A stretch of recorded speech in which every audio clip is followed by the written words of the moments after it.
साल 2000 वो इंटरनेट के नए नए दिन थे। जैसे इंटरनेट बढ़ने लगा वैसे ही कंप्यूटर्स और प्रोग्रामर्स और उसके साथ बॉट्स भी। बॉट एक ऑटोमेटेड प्रोग्राम होता है जिसको अगर एक सीक्वेंस ऑफ स्टेप्स दे दो तो वो रिपीटेडली वो कर सकता है, ह्यूमन से बहुत फास्ट। बॉट्स काफ़ी यूज़फुल होते हैं इन द सेंस कि आप अपने रेगुलर टास्क को ऑटोमेट कर सकते हैं या किसी वेबसाइट को अटैक कर सकते हैं। मसलन अगर किसी नए शो की टिकट्स खरीदनी हो तो बॉट यूज़ करके 1 मिनट में सारे टिकट्स खरीद सकते हैं। IRCTC तत्काल टिकट्स भी तुरंत बुक कर सकते हैं। या फिर अपने किसी कॉम्पिटिटर वेबसाइट को मल्टीपल रिक्वेस्ट भेज के उसके सर्वर को लोड कर दीजिए, स्लो कर दीजिए, क्रैश कर दीजिए, जिससे यूज़र्स या कस्टमर्स का ट्रैफिक सारा का सारा आपकी वेबसाइट पे आए। तो 2000 के समय में वेबसाइट्स का एक बहुत बड़ा प्रॉब्लम ये पता चला कि उन्हें वेबसाइट पे जो यूज़र आ रहे हैं उसमें से कितने ह्यूमंस हैं और कितने बॉट्स हैं ये पता लगाना था। अगर यूज़र्स ज़्यादा हैं तो उन्हें अकोमोडेट करने के लिए हार्डवेयर बढ़ाना है और सॉफ्टवेयर ऑप्टिमाइज करना है। अगर बॉट्स हैं तो उन्हें ब्लॉक करना है और इसका कोई मैकेनिज्म चाहिए। इन सब के दौरान 2003 में लुई वॉन एन और उनकी टीम ने कार्नेगी मेलॉन यूनिवर्सिटी में इन्वेंशन किया कैप्चा का। इनका सोल्यूशन बड़ा सिंपल था। कुछ लेटर्स को ट्विस्ट करके उसमें कुछ लाइंस डाल दो तो ये कंप्यूटर प्रोग्राम्स या बॉट को कुछ मुश्किल होगा क्रैक करने में, पर हम ह्यूमंस बड़े आसानी से क्रैक कर लेंगे। Problem solve.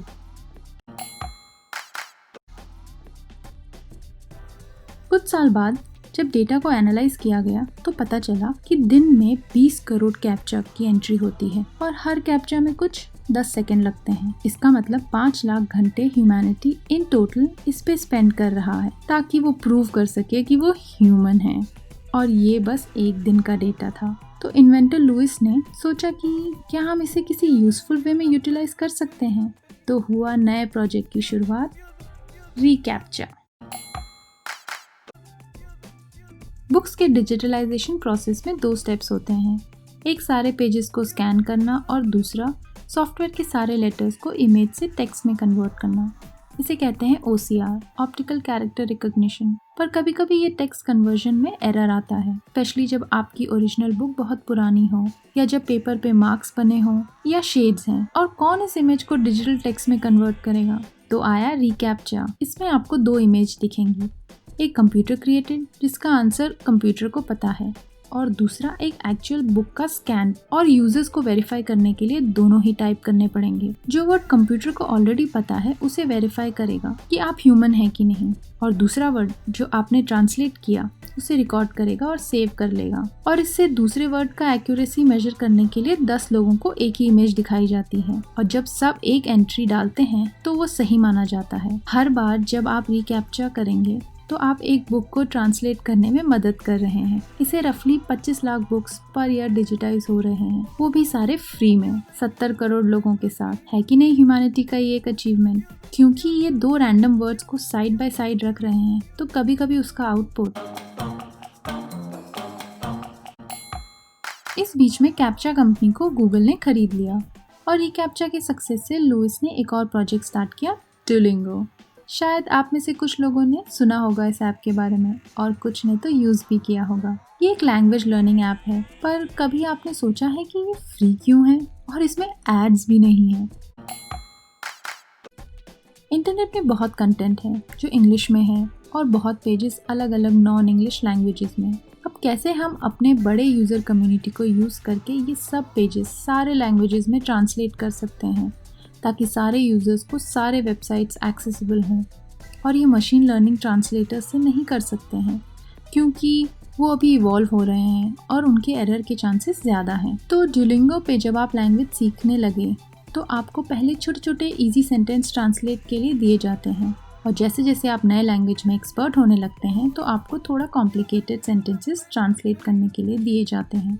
और रिकैप्चा की तरह ये मल्टीपल यूजर्स की ट्रांसलेशन कंपेयर करके अपना फाइनल ट्रांसलेशन डिसाइड करता है। और इनका ये एडवांटेज है कि लोग जो इस पे सीख रहे हैं वो बाकी कोर्सेज से बेहतर सीख रहे हैं क्योंकि वो रियल वर्ल्ड में यूज होने वाले सेंटेंस को ट्रांसलेट कर रहे हैं। उनका ट्रांसलेशन एक पेड ट्रांसलेशन जितना एक्यूरेट है और ये पूरा फ्री सर्विस है। लैंग्वेज सीखने वाले के लिए भी और वेब पेज ट्रांसलेट कराने वाले के लिए भी। एक इंडिपेंडेंट स्टडी जो कंडक्ट किया गया उसकी फाइंडिंग्स के मुताबिक जो लोग डुओलिंगो पे लगभग 34 आवर्स स्पेंड करते हैं उनकी प्रोफिशिएंसी एक सेमेस्टर यूनिवर्सिटी कोर्स जितनी होती है।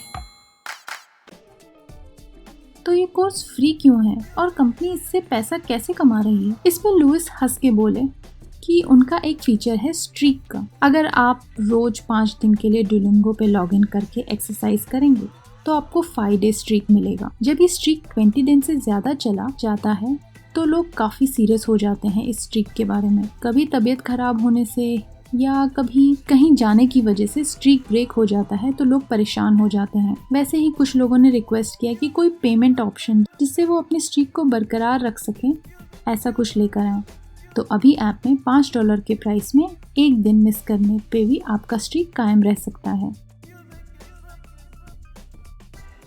और दूसरा, अब डुओलिंगो में कुछ सर्टिफाइड इंग्लिश के टेस्ट आ रहे हैं, लेकिन अभी सिर्फ कुछ ही यूनिवर्सिटीज़ हैं जो इसे एक्सेप्ट कर रही हैं। दूसरे पॉपुलर टेस्ट आइल्स और टोफल की तरह। इस टेस्ट का फीस है $50।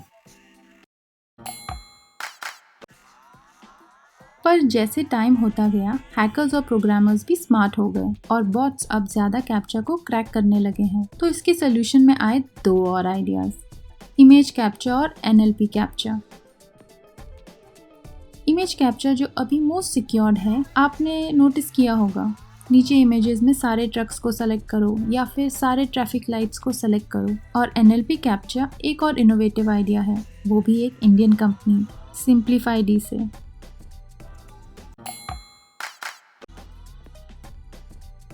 क्या आपने कभी एक टिपिकल वेब पेज देखा है? वो एडवर्टाइजमेंट से भरा होता है, आपको पता ही नहीं कि एक्चुअल आर्टिकल कहाँ से शुरू है और कहाँ ख़त्म है, और इसी कंफ्यूजन में आप कभी कभी कहीं भी क्लिक कर देते हैं और वो ऐड वाला पेज खुल जाता है और इससे पहले कि वो लोड हो आप वापस अपने मेन पेज पे आके अपनी इन्फॉर्मेशन ढूंढने लगते हैं। ये पूरा स्टेप सभी के लिए यूजलेस है। यूज़र के लिए क्योंकि वो उसका एक्सपीरियंस काफ़ी बेकार कर देता है, एडवर्टाइज़र के लिए क्योंकि उसको पता ही नहीं है कि उसका ऐड इंटेंशनली क्लिक हुआ है या गलती से, और जो क्लिक्स हुए हैं वो प्रोडक्ट परचेज में कन्वर्ट नहीं हो रहे हैं। वेबसाइट ओनर्स क्योंकि अब एडवर्टाइजर्स पैसा देने में और भी ज़्यादा रूल्स और कंडीशंस रखने लगेंगे क्योंकि उन्हें वैलिड क्लिक्स नहीं मिल रहे। एंटर सिंप्लीफाइडी।